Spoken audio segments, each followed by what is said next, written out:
હું ધોરી સ્કૂલમાં ધોરણ 6 માં ભણું છું. અમારે એક વિદ્યુત તથા પરિપથનો અમે પ્રવૃત્તિ કરી રહ્યા છીએ.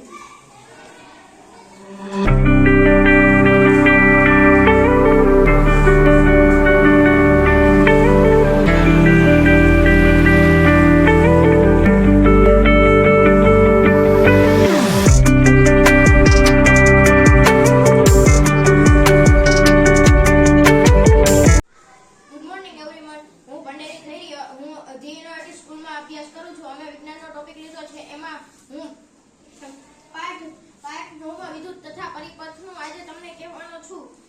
આ છે લાઈટ, એના બે ટર્મિનલ્સ હોય. આ એક ધન ધ્રુવ અને ઋણ ધ્રુવ. આ સેલ છે. આ એલઈડી છે. એલઈડી માં પણ બે ધ્રુવ હોય છે, ધન ધ્રુવ અને ઋણ ધ્રુવ. સેલમાં કેપવાળા ભાગને ધન ધ્રુવ કહે છે અને લીસા ભાગને ઋણ ધ્રુવ કહે છે. આ બેટરી છે. આમાં પણ ઋણ ધ્રુવ અને ધન ધ્રુવ હોય છે. આ બલ્બ છે.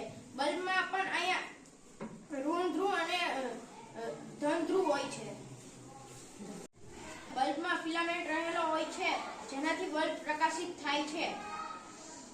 બલ્બને બે ઋણ ધ્રુવના વાયર અને ધન ધ્રુવના વાયરથી જોડતા તેમાં બલ્બને વિદ્યુત પરિપથ મળતા તે પ્રકાશિત થશે.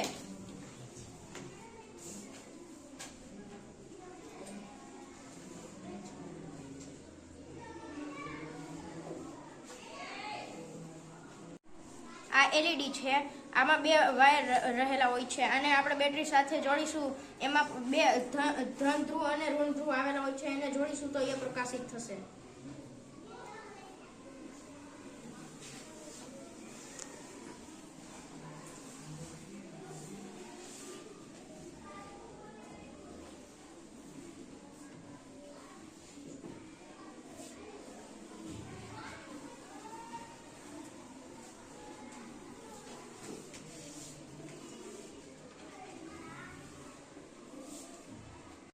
આને બઝર કહે છે. આમાં બે વાયર આવેલા હોય છે. એકને ધન કહે છે ને એકને ઋણ વાયર કહે છે. આપણે તેને બેટરી સાથે જોડીશું.